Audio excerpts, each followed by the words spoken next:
Betrayed by love's lies.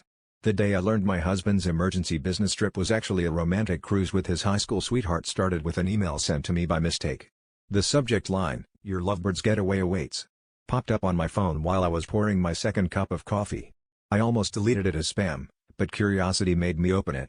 There it was, a 5-night cruise, king suite, champagne package, couples massage, all booked under his name and hers. The woman he'd always insisted was just a friend from the past.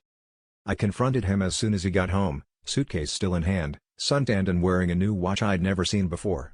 He didn't even try to deny it. He just threw up his hands and said he deserved to be happy, that I'd changed, and that maybe he'd always loved her more. We screamed at each other until the neighbors banged on the walls.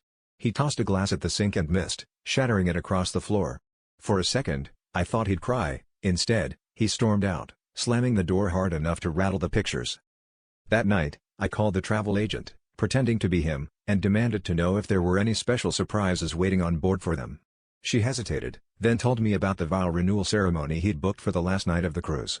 I laughed until I couldn't breathe, then sat on the kitchen floor, surrounded by shards of glass and silence, staring at the wedding photo we'd taken 10 years ago, before the lies, before the late nights, before he started looking at me like I was a stranger.